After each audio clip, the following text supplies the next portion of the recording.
I'm actually filling in today for my supervisor, Kim Dalton, who meant to be here and then had something come up at the last minute, so hopefully I will do as good a job as she would. As Rebecca said, we're covering 4 kind of discrete topics: communication with children, and then domestic violence, substance abuse, and child abuse and neglect. I have about an hour, and I'm going to try to pause after each of the 4 topics to look for questions that way, just to try to keep it organized, as all these topics definitely relate to each other but are distinct topics. So that's how I'm going to try to organize today's talk.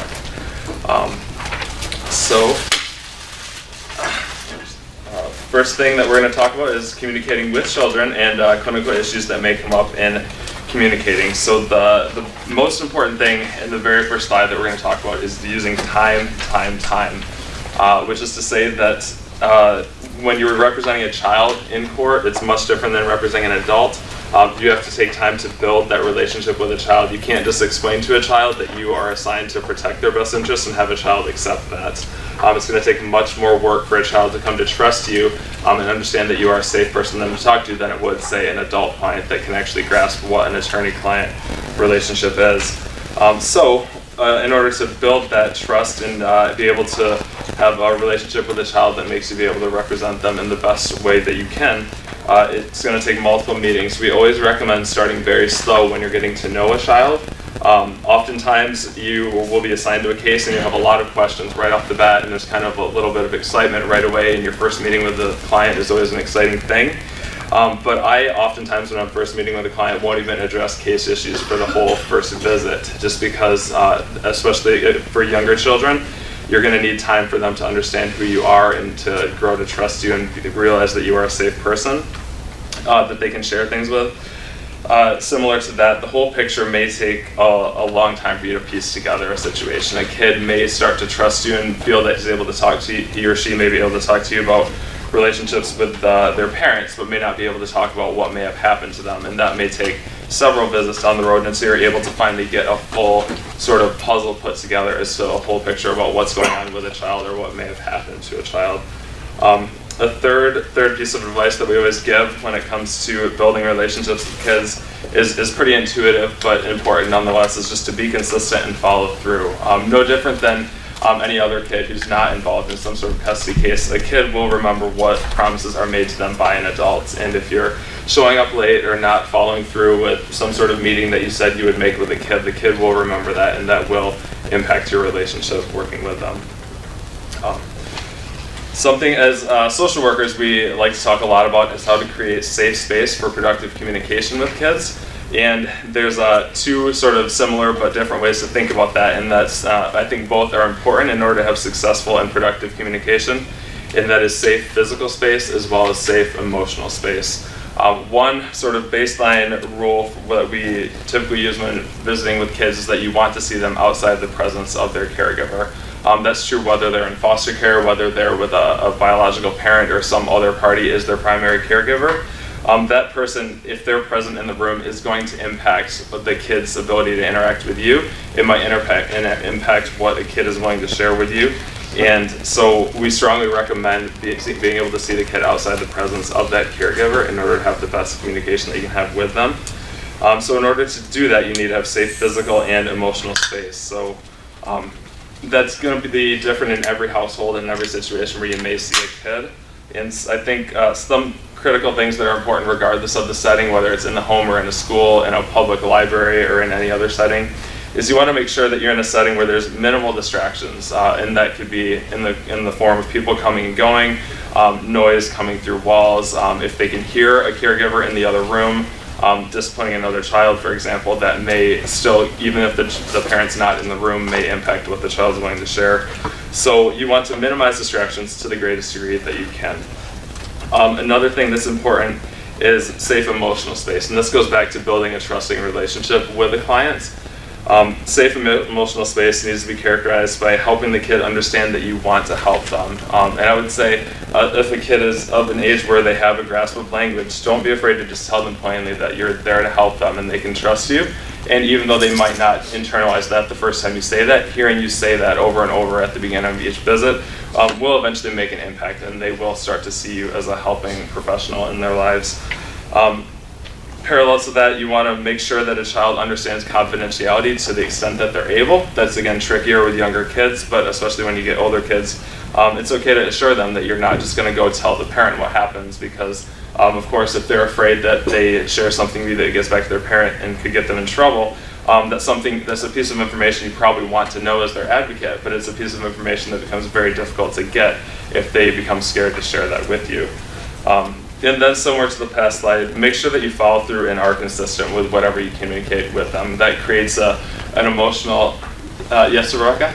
I just wanted to add in, related to creating that safe emotional space, that remember, yes, you certainly should visit with the child outside of the presence of the parent, but initially, one of our paramount considerations is also respecting parental autonomy. So all of your contact will be through the parent, and it may be that at one of your first visits that the parent is present, so that the parent can also be comfortable with you, this strange person coming in to meet with their possibly very small child. So just to kind of keep that in mind. But ultimately, yes, you should be able to meet with the child alone. Yeah. On the confidentiality issue, if we're really a best interest lawyer, isn't that conversation about confidentiality much trickier than if you were the child's lawyer representing their position? Yes, it is. It is a tricky issue because there isn't the strict confidentiality that there is in a stated interest attorney-client relationship. Generally speaking, we do try to keep a child's wishes or statements confidential. We do try not to attribute statements directly to the child, but we make clear to the child that we will try to always protect their statements. We'll say to them that if there comes a point that we do have to disclose what they've said, that we will talk with them about it. Okay, thank you. And then I guess the final point I was going to mention under safe emotional space, going back to the previous slide, is just thinking about consistency and demonstrating that as an adult you can be trusted and you will follow through with any sort of visits or discussions that you have with the child. By doing that, you just demonstrate that you are someone that is taking seriously your relationship with them and someone that they can trust. Something that we also like to talk about when we talk about visits is just being aware of essentially what are 4 different factors that are always going to be in the room with you and the child, and being aware of what sort of background is impacting those 4 factors. And those things are you, the child, the caregivers, as well as experiences related to the 3 above things. An important way to think about how you come to visits is that whenever you arrive at visits, a lot of times we're seeing kids in the evening after work, and we're bringing sort of a whole day's worth of work and stress and experiences with us to that visit. And and the way I think about it is you're taking your whole day with you, and that could be what's going on, what happened to you last night, what your plans are after work. That's all going to be part of your presentation when you visit with a child. And I think it's important to take a moment before you visit to just pause and take a breath and try to let go whatever may be going on in your own life, whether it's work or personal, that will impact how you act in that visit.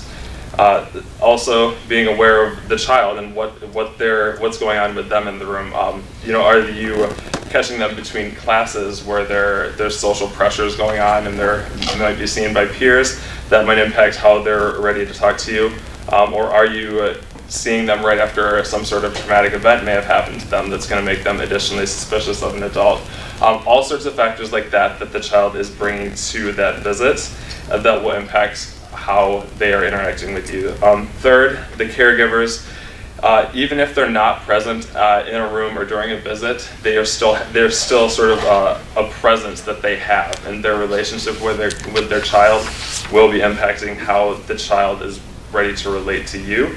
So this can be very difficult to tell, especially when you're first meeting a child, but understanding the child's relationship with their parents and how that may impact their visit. It could be something simple like if you're visiting them at dad, who they have a comfortable relationship with, the child is much more open and amenable to speaking with you, and maybe the opposite's not the same with mom.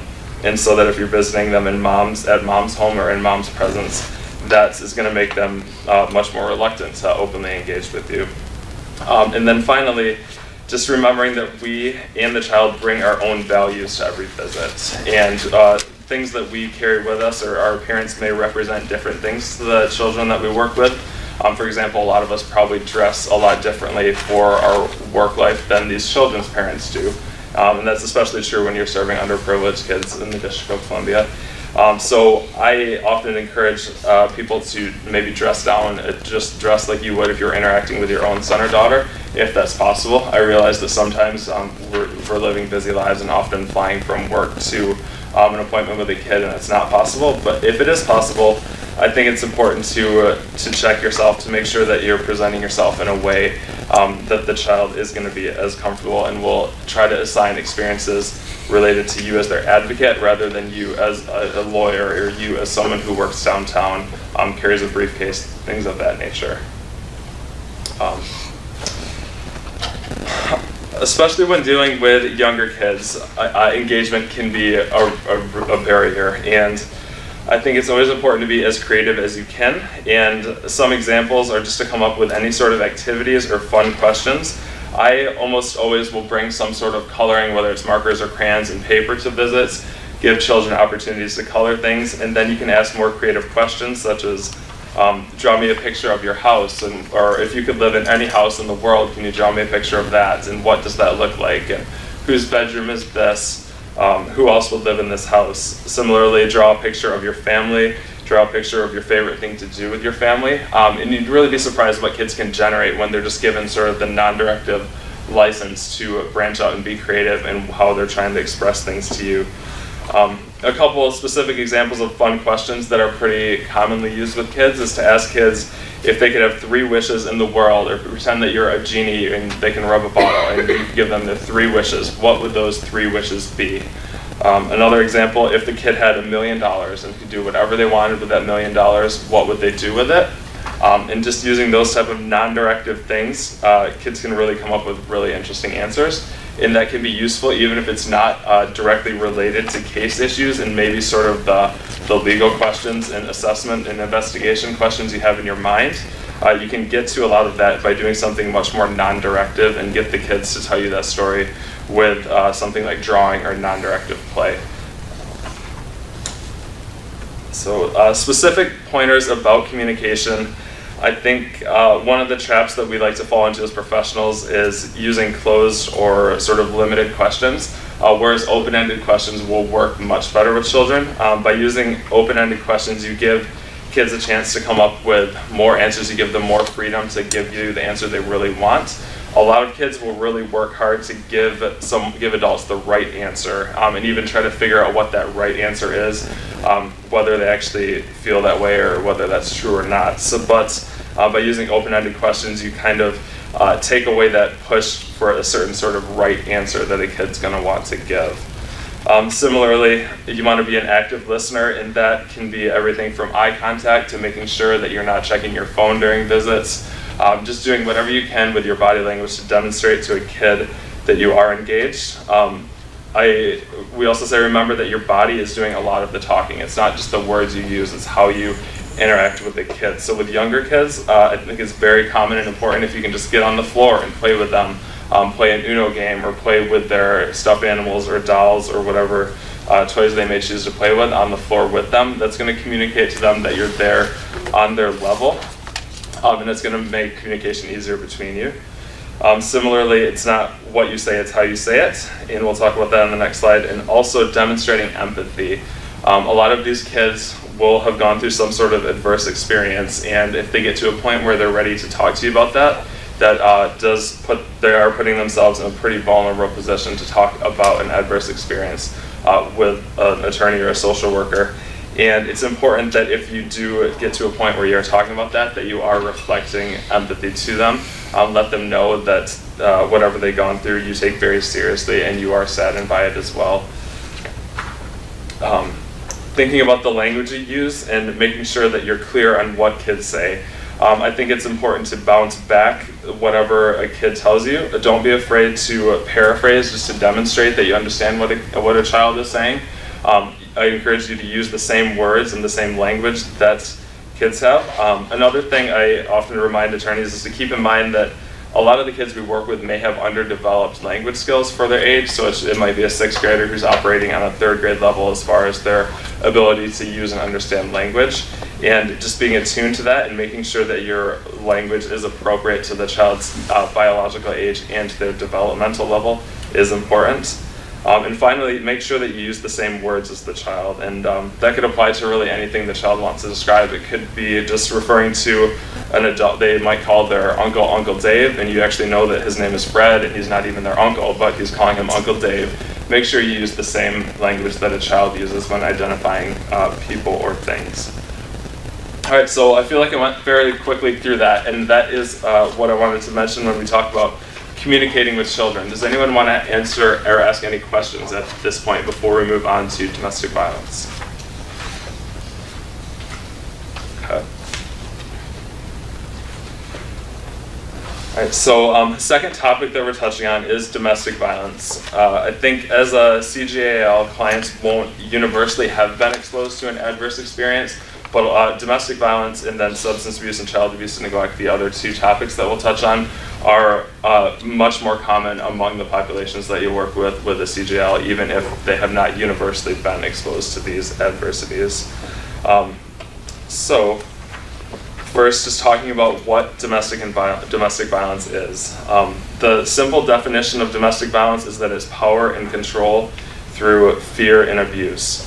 And we've listed about, a dozen examples on here, and some of them I think are pretty obvious. We all understand what physical and verbal abuse are, and I think sexual abuse is another thing that's pretty well understood, and I think it's pretty easy to see how one person in an intimate relationship could use that power and control through physical, verbal, and sexual abuse against their partner.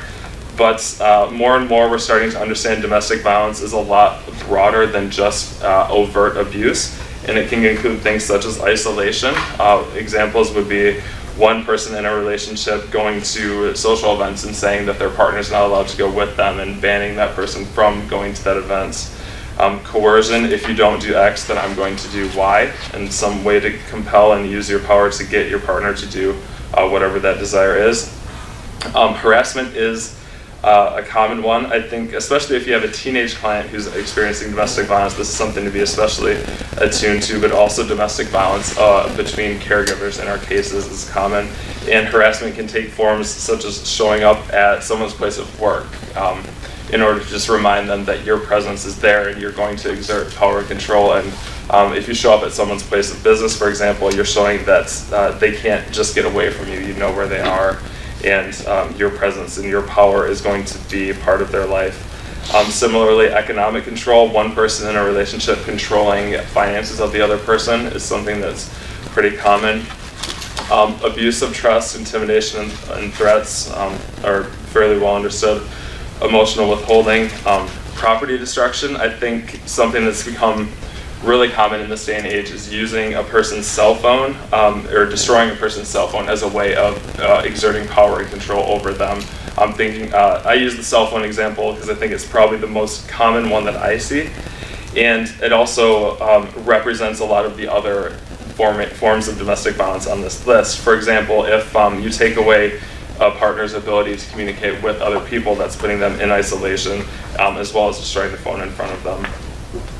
And another less intuitive form of domestic violence that we talk about is self-destructive behavior, which can be harms or threats of harm to yourself unless your partner does what you want them to do. The effects of domestic violence on children, I think it's pretty intuitive that the effects are going to be negative, although they're not universal.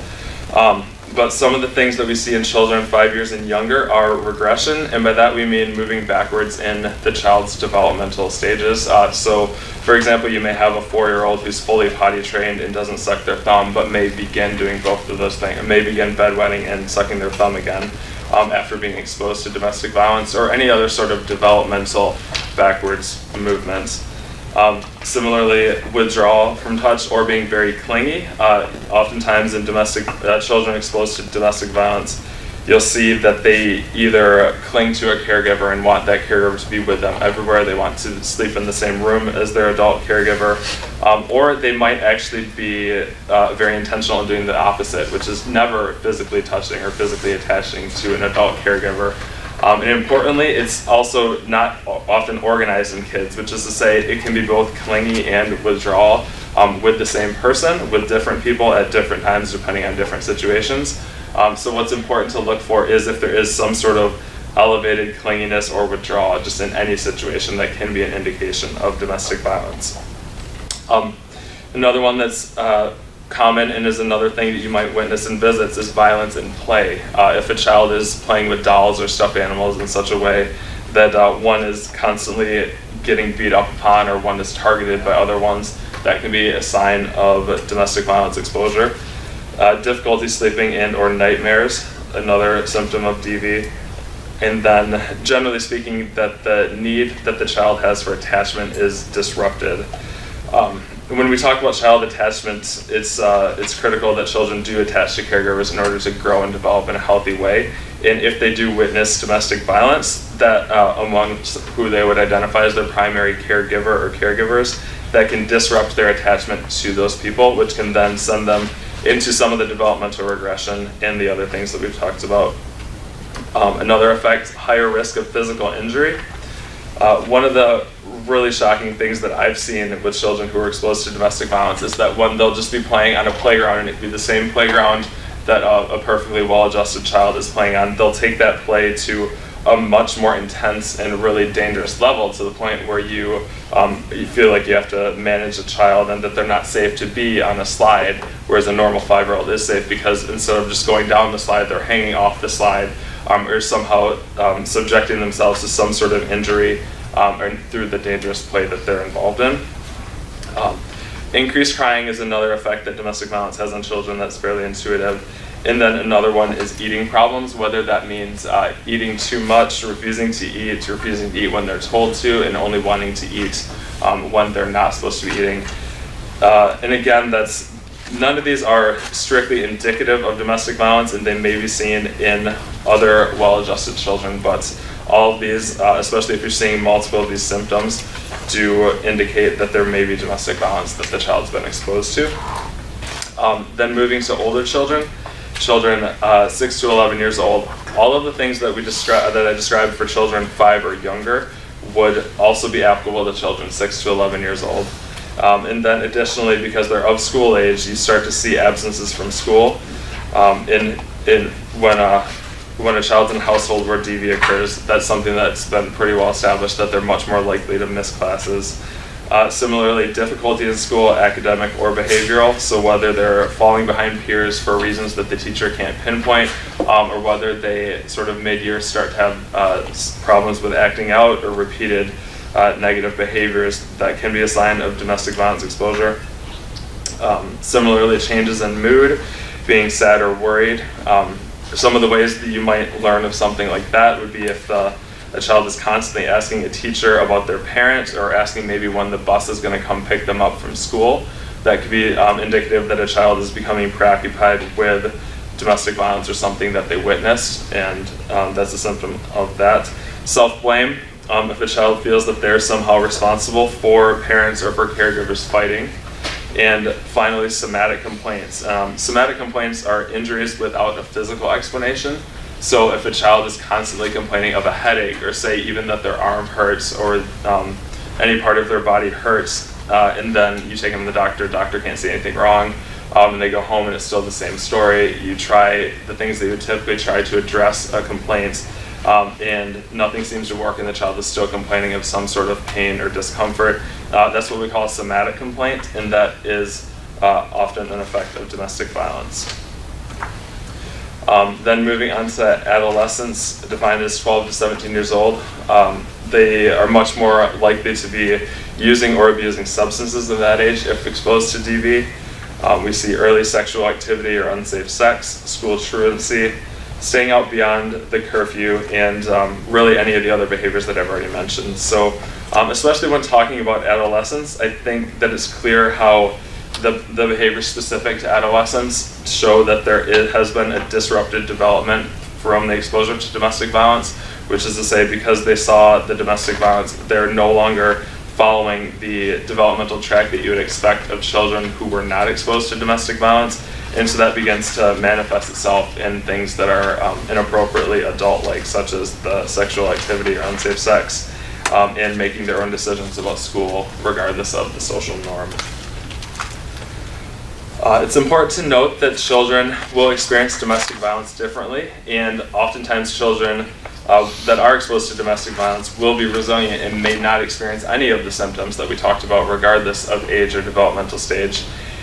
Resiliency is of course great when you have a child who can be resilient, and some of the factors that feed into resiliency are developmental age. We know that children who are exposed to domestic violence when they're younger and at an early developmental stage are less able to bond with their caregivers and are therefore more likely to experience symptoms than children who are older when they're exposed to domestic violence. Similarly, the duration of the domestic violence and the severity of the domestic violence will have an impact on the child's adjustment. I think it's fairly intuitive to understand that the more you are exposed to domestic violence and the more severe that violence is, the greater impact it will have on the child's development. And finally, the presence of other adults or significant social supports. Again, it's fairly intuitive, but we do know that if there are more adults who are not involved in domestic violence, or if there's even a single adult who the child trusts that is not involved in domestic violence, then outcomes and resiliency are significantly better for that child.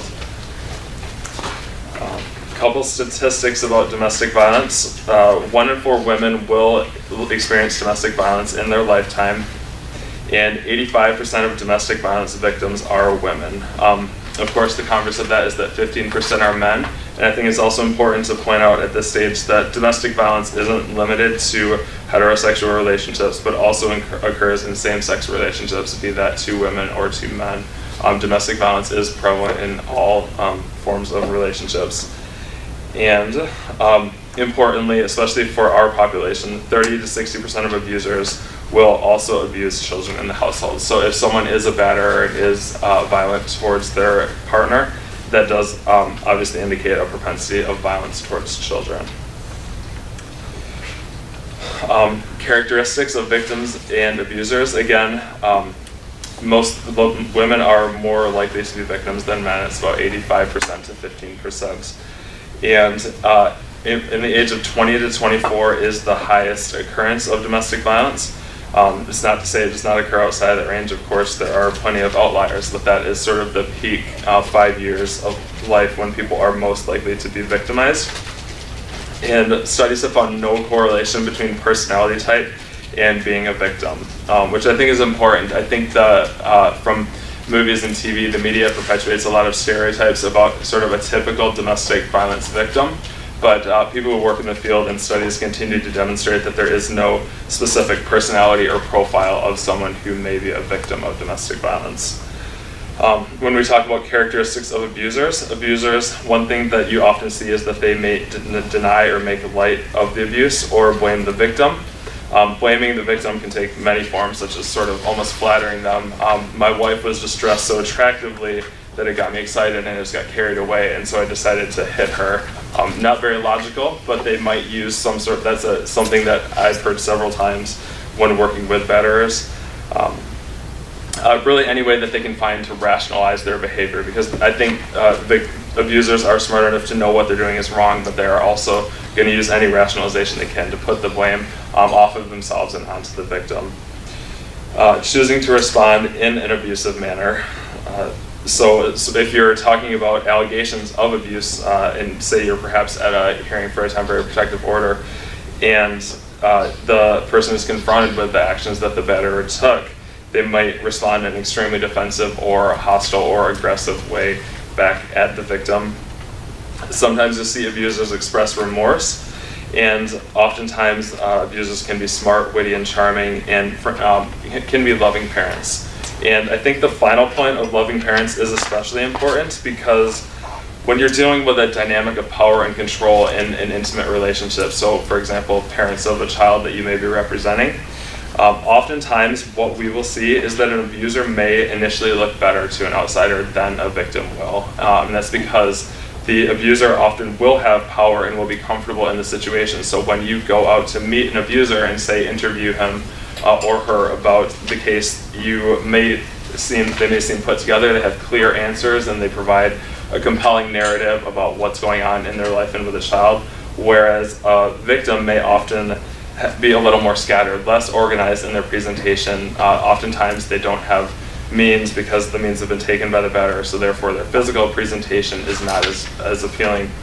And that's a dynamic that is really important to be able to kind of tease out when you're working with children who may have been exposed to domestic violence, and not fall into a situation where you are giving a batterer too much credit just based on their good presentation and the clarity of their communication.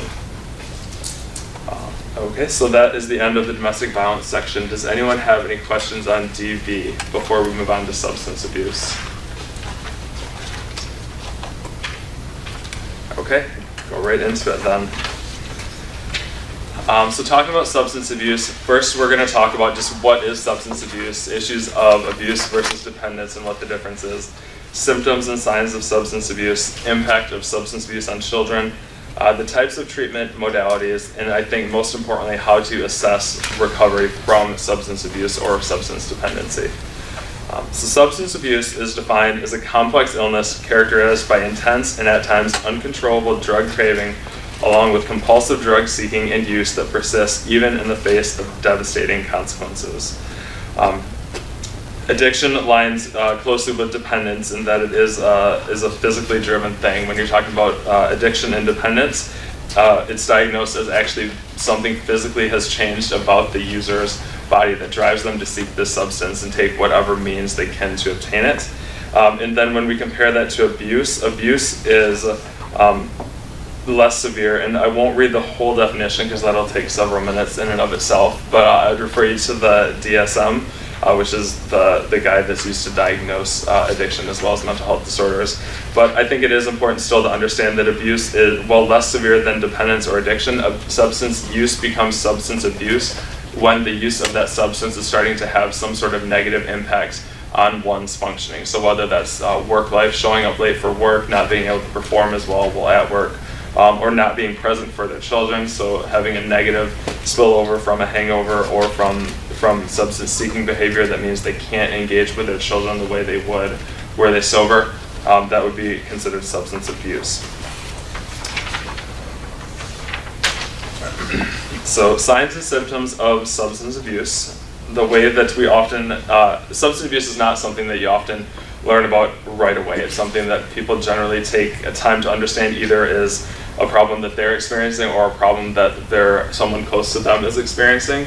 And similar in our investigations, oftentimes we won't know right away whether substance abuse is a problem. I think it's much less common for a caregiver to come out and tell us, yes, I'm addicted, or yes, I was addicted to drugs, than it is for us to kind of slowly get to an understanding where we see substance use or abuse or dependency as a problem. So the ways that we often get to the stage where we're starting to identify substance abuse as a concern is we'll get reports from caregivers or from children or from other sources. For example, schools oftentimes will have a good sense of if a parent is using or if substances are interfering with their ability to parent. That might be a report that you come across. Similarly, something that's a little more objective is substance paraphernalia, if there are needles or evidence of substances in a room. That's a little more objective, and of course makes our job a little easier if we can determine something that black and white as paraphernalia. Observed changes in mood and behavior are often a flag for substance abuse, certainly not conclusive, but are a way that you may come to suspect that someone is impacted by substance abuse or dependency. Financial stress, so there's no obvious change in one's financial circumstances. They're keeping the same job and have the same mortgage and the same car that they've always had, but suddenly they never have money. That's oftentimes a flag for their money is going into some sort of illicit substance, and it's something that's not going to be readily obvious, but financial stress can be indicative of that. Difficulties with work and relationships, just as I talked about earlier, if you start to notice patterns where someone's work or personal life is being impacted by, for example, tardiness or just not being present, for having large chunks of time out of the home or out of the workplace that aren't explained, that can be a sign of substance abuse or dependence. And of course, criminal behavior. So when cases do get bad, you will see criminal behavior. So stealing or some sort of gang involvement to obtain drugs, associating with people who they're not familiar with in order to obtain drugs, and oftentimes coming to the attention of the authorities as a result of that. Impact of substance abuse on children. It's fair to say that the impact is not universally negative, but it's never positive. And we're often dealing with kind of degrees of the negative impact on children. And we see that in the ways described here on this slide. Prenatal development is probably the most obvious one and the one that gets flagged most by medical professionals. But of course, if a pregnant woman is using when the child is in utero, I think everyone's pretty familiar with the negative impacts that can have on the child. And that's often something that can be diagnosed early on and will become part of case records, sometimes before a child's even born. Delays in emotional and physical development of children. So children who were either exposed in utero or were brought up and raised by substance abusing parents may demonstrate those delays in their development. And that's a result of a disruption to the bonding process. So if a child is in a home where a parent is regularly abusing and may sometimes present sober and sometimes may present under the influence of a substance, that can be really confusing for a child who doesn't understand sobriety and addiction. So so the example is if, say, a 2-year-old child is comfortable with a ritual or routine of play that they have with their father, and the dad executes this very well when sober and can play a certain game every evening after dinner, when they're sober, and it's a very uplifting, positive experience for the child can begin to understand that experience. But then if a child or if a father is under the influence and is then unable to execute that sort of ritual duty of a game that they play after dinner, that can be very confusing to a child. And why is dad not able to maintain the structure and the sort of relationship that we've become comfortable with? And that can disrupt the bonding process, which can lead to some of the emotional and physical developmental problems that we mentioned. Academic difficulties in school. A lack of supervision. If parents are using, they're much more likely to leave their kids unattended, which then of course means that kids are much more likely to come to the attention of the police or the CFSA. A parentification of children. Parentification is when children who are certainly not parents start to take responsibility of their younger brothers or sisters. In cases you see children as young as 6 or 8 years old start to take responsibility for feeding and bathing children. I had a case where a 6-year-old was feeding an infant out of a bottle for a matter of, I want to say, about 3 months before he even came to the attention of the authorities. And that parentification is a way that children can cope with the stress in the moment of being left alone and with an absent parent. But ultimately it can be very damaging to that child's ability to grow and develop in a normal way. What we see often is that if a child is becoming parentified and assuming responsibility for their younger siblings, then once there is some sort of intervention taken, whether that's CFSA or some sort of placement with a relative, and that relative starts to resume parental responsibilities, that the child who is becoming parentified has a very difficult time adjusting to that. To not being in the parental role. Similarly, social stigma. Social stigma, one thing I like to point out, is actually stronger often in underprivileged communities, which I think maybe is a little counterintuitive. But if you think about the communities that we're serving in this line of work, oftentimes people are living in large apartments, buildings with small apartments. People are in close quarters, and everyone knows what's going on next door and across the hall. And it doesn't take much for neighborhoods to kind of cue into who the users and the abusers are, and for that to trickle down to children, which can then manifest itself in bullying and other things that the kids have been exposed to. Types of treatment. This is sort of laid out in stages. First of all, when you're dealing with substance abuse treatment, you want to make sure that you get a proper assessment. Here in DC, we have the Addiction Prevention and Recovery Administration, APRA for short, and they commonly will do assessments of substance abuse. And frankly, in my experience, I think EPR does a great job of getting to the assessment stage, but then the follow-through can be very difficult. So that's a frustration that you might run into on a practical level if you're trying to work to rehabilitate a parent. And then taken from, I guess, the most restrictive to least restrictive treatments, there are inpatient treatment programs, everything from detox to a locked facility where someone is put in a place where they physically cannot obtain the substance that they have used. And then step downs from that are outpatient treatment programs where they're actually living at home but still may go to something like a hospital setting for the daytime hours to make sure they're not using during that time and then are closely monitored. Medication, methadone as treatment for heroin is very prevalent in DC and really in most urban areas in the US, which is essentially a substitute for heroin and something that allows people to function on a level without some of the negative effects of heroin. Mutual self-help groups, that's the AA and NA that is probably somewhat familiar to everyone here. Assessing recovery is one of the more difficult tasks that we have, and also one of the things that's most important probably when you're making a determination about what's in a child's best interest is this person who we've identified to have a substance problem really recovering, or are they just speaking language and giving us answers that we want to hear so that we'll take their side in this question of what's in the child's best interest. So things to look for, and these are, I guess, just pointers that that we like to use when we're assessing recovery, is whether people who are known to have substance problems are able to give an actual timeline of their abuse and express clearly and consistently to different people what they've been through and what the stages were in their recovery. One important concept is rock bottom, and that's fairly intuitive, but it's essentially the point at which someone realizes that substance abuse is negatively affecting their lives, and that's the lowest point that they can come to. It's in quotes because rock bottom can be very different for different people. For some people, rock bottom might simply be, my wife took the kids and left, and that's when I knew it was rock bottom because of my using.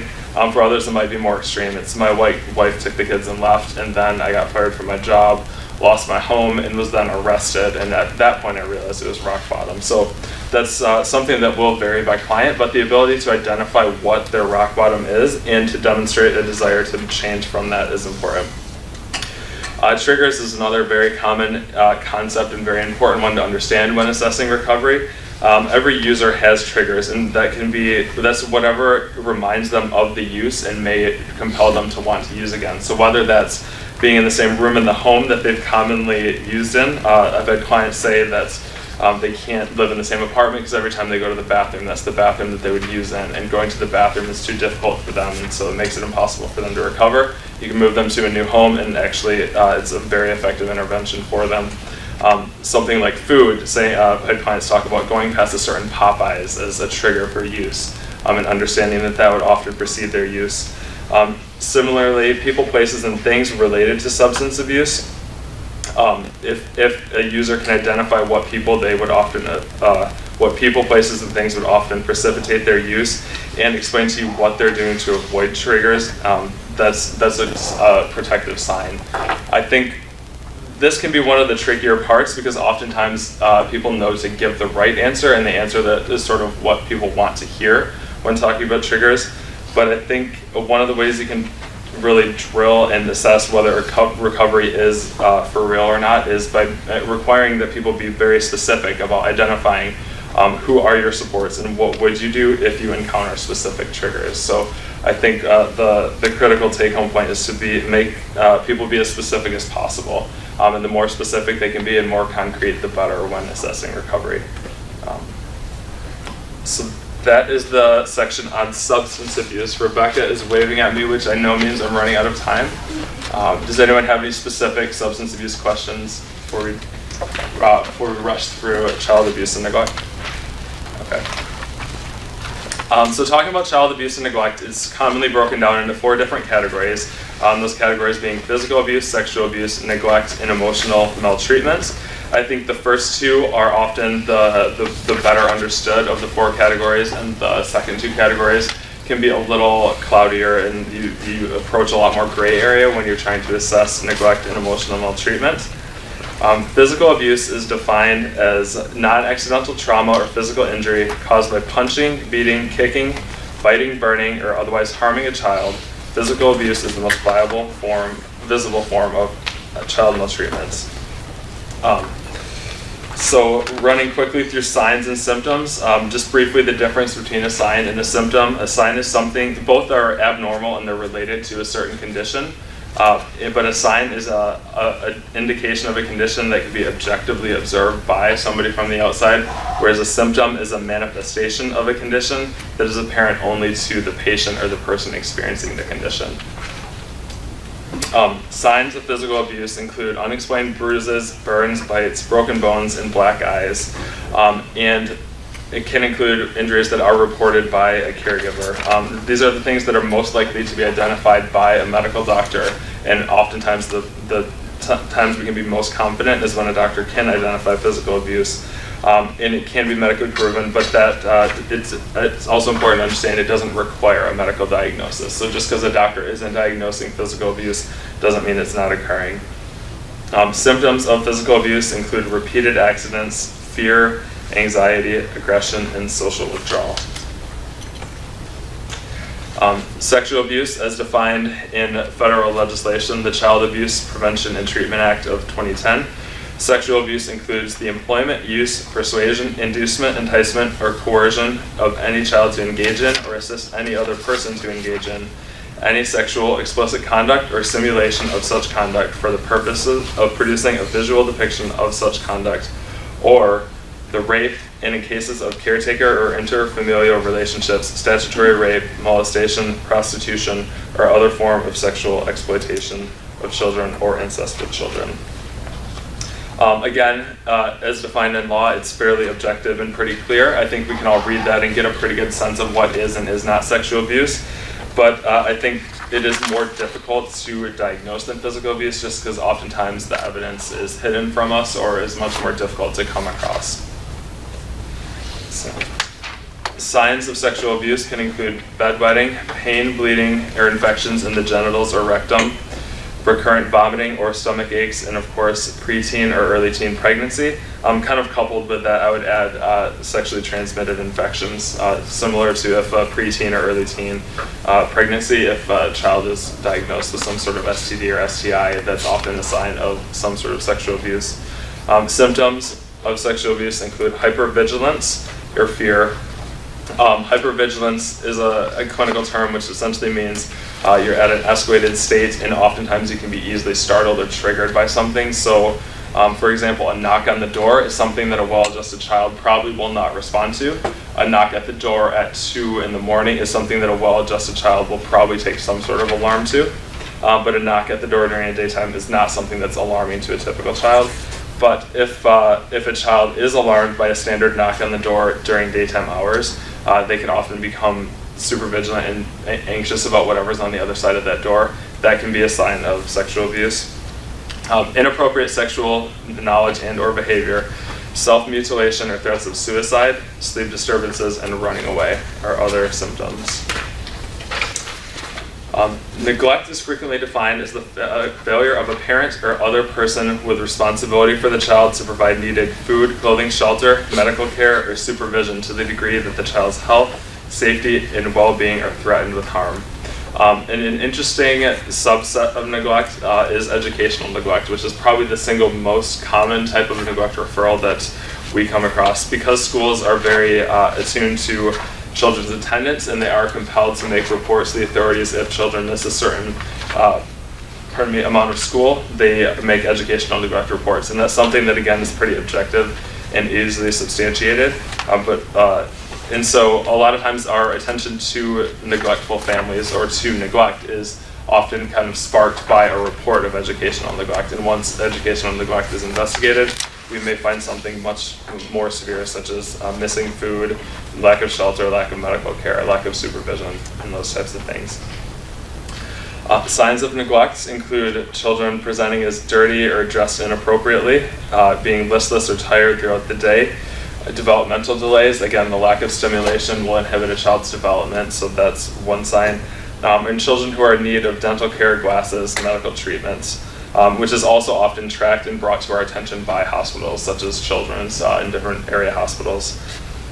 Symptoms of neglect include children regularly being hungry, children who steal food, children who are missing school on a too frequent of a basis, children being found unsupervised, children not able to stay awake during the daytime, such as when they're at school, or children who are abusing drugs and alcohol. Emotional maltreatment is defined as the failure to provide emotional nurturing necessary for a child's psychological growth and development. Another definition is that it's the persistent chronic pattern that erodes and corrodes a child. And it can include anything from ignoring, rejecting, isolating, corrupting, exploiting, verbally assaulting, neglecting, and or terrorizing a child. Signs of emotional maltreatment include physical delays, emotional delays, and attachment difficulties. Symptoms of the same include demonstrating extremes in behaviors, acting inappropriately adult or inappropriately infantile. Again, just identifying disruptions in normal child development. They can often be symptoms of emotional maltreatment. So, final slide is, sorry, I flew through the child maltreatment categories pretty quickly there, just in the interest of time. But what is really important is what you should do if a child, specifically your client, does disclose some form of maltreatment to you. I think what's very important to remember is that an initial response, especially if you're the first adult that they're telling, can be very important. You don't want to look surprised or communicate in a child in any way that what they told you is shocking, because that can discourage them to want to talk about it again or in a situation that may be used to further their best interests. You want to make sure that you communicate empathy to a child if they make a disclosure to you. You want to make sure that you communicate that it's not the child's fault, and don't present in any sort of way as though you're blaming the child for whatever may have happened to them, because of course that will naturally discourage them from opening up about it down the road. And essentially just general calmness will communicate a supportive response to a child who makes a disclosure of maltreatment to you. Second, I think open-ended questions are critical, similar to what we talked to when we just talked about engaging children. Open-ended questions allow children to give you the answer that they want to give you rather than what they perceive as the right answer. And if you ask a leading or closed-ended question, you either give kids the opportunity to shut down or you cause them to, again, give you what they perceive to be the right answer. And finally, consult with your supervisor or mentor on next steps. I know Rebecca or any of the other wonderful people at CLC would be happy to talk to you about next steps. I think, and Rebecca will correct me if I'm wrong, but we'd like to encourage not to just immediately call the CPS hotline at CFSA to report, because as soon as you make the hotline call, you're setting in motion a whole series of events and investigations that might not have the outcome that you think they're going to have. And may actually have a very negative impact on your case, on your client's relationship with their caregiver, or on any other host of things. So I think it's very important to think strategically about hotline reports. You guys all as attorneys have that luxury. I as a social worker do not, because I'm a mandated reporter in most situations. But you guys can be strategic and think about what the possible consequences would be, and thoroughly evaluate what would be in your client's best interest. And then if you do determine it is in your client's best interest to make a hotline report, you can think about exactly what information you want to share and how to share that information in an effort to get the best result for your client. And Rebecca, as I said, and others at CLC would be happy to talk you through the process and different pros and cons based on different situations.